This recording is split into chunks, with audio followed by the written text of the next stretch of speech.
All right, let's talk about fear. So I'm not really big into fear. I don't think it's a great idea for a motivator, but we can use fear to motivate. What usually happens with fear is we go into fight, flight, and freeze, right? You know that. May have that experience. I've been doing some tapping lately, EFT tapping. The idea is to shift our nervous system out of fight, flight, and freeze into calm and peace. And then I'm able to have more access to other options and possibilities, and I can create something new. So that's one way of doing it. But let's just talk about how we can use fear to motivate. So I really learned this. I did a little stand-up comedy class course, and I ended up doing a 6-minute routine in front of people. And I got to tell you, that was the hardest 6 weeks of my entire life. It was insanely hard. And some of it wasn't being in front of people, but I've done that. I'm not really horrified of that. But there was just it's a whole new, like I help writers the story structure of write a story. And I'm sure songwriters know the structure of a song, and people who make cars, there's a structure of a car, right? You got 4 wheels, you got the engine, you got the chassis, you got the architects, there's things inside a building that hold it up, right? They know that. So there's a structure. Well, there's a structure to joke telling, and I was not getting it at all. I was just, like the first 4 or 5 weeks out of the 6-week class, I was just not getting it. I'd get up and say stuff not funny. At one point, the instructor even said, "You are not doing anything I'm telling you to do." It was horrifying. Everyone else in the group was like, right? So, and I didn't invite anyone to the showcase, and I told myself it's totally fine. If you don't want to go to the showcase the day before, you cancel, right? If it's not going to work out well, because there's no reason you need to do this. And I didn't invite anyone, didn't tell anyone about it. But what I found out was what comedians do when you see a comedian on Netflix or any other place where you see a comedian in front of a large group of people, they know, they are 100% certain that the jokes they say are going to get laughs. 100% certain. Now I didn't know this, maybe you know this already, but do you know why they know that?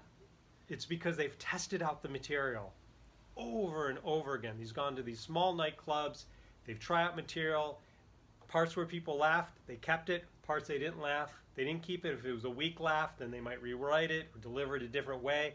If it was a bigger laugh next time, then they kept that part, and then that's how they build a set, by constantly testing over and over again. So when they get to Netflix, there's nothing to fear. They know it's going to work. And I would think, now you can see different comedians say different things, but like 90, 95%, 98% is scripted. And that's how they can flow and move and catch people off guard and just be masters at it, because it's all tested. So their fear is, I will have a Netflix special and I'll be terrible. So they use that fear to do all of that practicing so then it doesn't happen.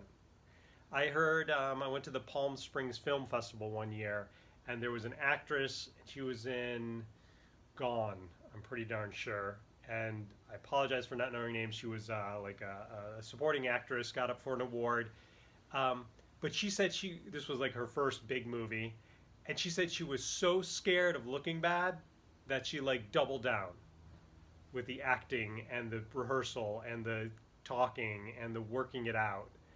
And so then it wouldn't go bad, right? And so when I wrote Space Spiders on prom day, I come from a screenwriting background, and where that is the first 15 pages of a screenplay is super important. There's like 4 different things that are set up in the first 15 pages. The good guy, the bad guy, the outer theme, the inner theme. And so once you write those first 15 pages, right, and they're really solid, then that can lead into the next 15. So the first 30 minutes, 30 pages is like the first act, usually, of a movie, right? And so there's a lot of things that need to happen and work together, and So I come from the screenwriting background where I would share that with friends. The first 15 pages, is that good? Is this where? Then the first 30 pages, is this? So when I wrote Space Spiders on prom day, I wrote the first 100 pages and I gave it to someone and they read it. I got feedback. No, this is too many characters here. This what happened here? What this? I like this part, but I rewrite, make it stronger, give it to the next person, give it to the next person, give it to the next person. So I had no fear by the time the book was done if people were going to like it, because I had numerous people, men, women, teens, say that they enjoyed it. Right? It's vastly different than a writer who doesn't show their work to anyone and they write the entire book and then they're like, I don't know, is it good? Right? That's like a comedian attempting. There's a saying in the comedy world, the joke that my understanding from the guy who taught me and doing it for like 15 years, the joke is when someone says, oh man, I just had an idea tonight, or I had an idea today, and the other comedians will go like, oh, then you should use it in the set tonight. Like that's the joke. Just because you had an idea and you think something's going to work, you don't necessarily throw it in, right? You test it out. You really see, because sometimes these grand ideas, same with a first draft, like what are you saying? That doesn't make sense. What, they are just over this. I don't get it. So, right before you go to the publisher, you're not going to, add a whole nother chapter without having one look at it, right? It just doesn't make sense. That's not how it's done. So, fear. If I have fear, upcoming presentation, if I have fear, no one's going to like this book, I'm not sure if they're going to like my drawings, my paintings, start testing it out. Find one or two people that you care about, people that don't know you maybe, right? The whole classic talk to a bartender type thing. Not that I'm recommending talk to a bartender, but you know what I'm talking about. You got that person that has no attachment, that can just give you an honest opinion, that doesn't know everyone else. They're not going to put it on Instagram or Facebook and say that they saw your work and didn't like it. Test it out. So, just to be clear, I did invite people to showcase, the comedy showcase, but I did not invite them until 2 days before. And what had happened was the last week of the course, it all came together. I took an extra couple classes, right? He's like, dude, just come on the Wednesday night too, right? So I went to the Wednesday night too, worked out more material, had the feedback, people started laughing, and then the 2 days before, I practiced the 6 minutes at least 100 times.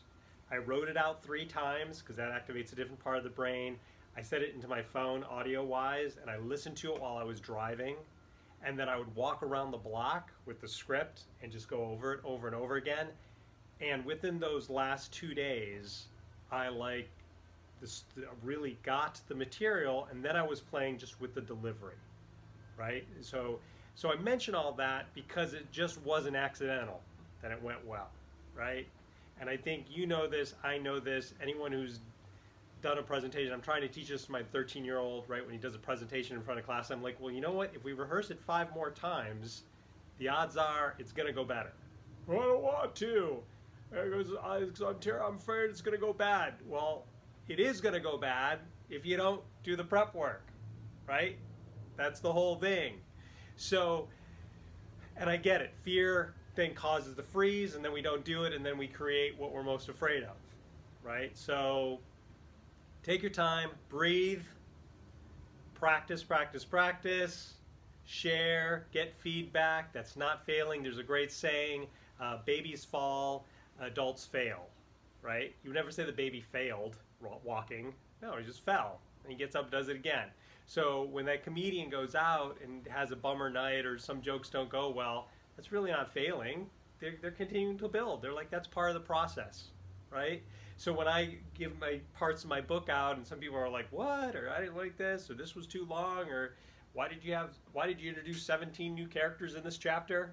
Like, I never did it that badly, but somebody was like, I can't track all these people. Then I'm like, you're right? But it's not a fail. That's a fall. That's a stumble, right? And then with that feedback, I can work with it. So that's how we can use fear.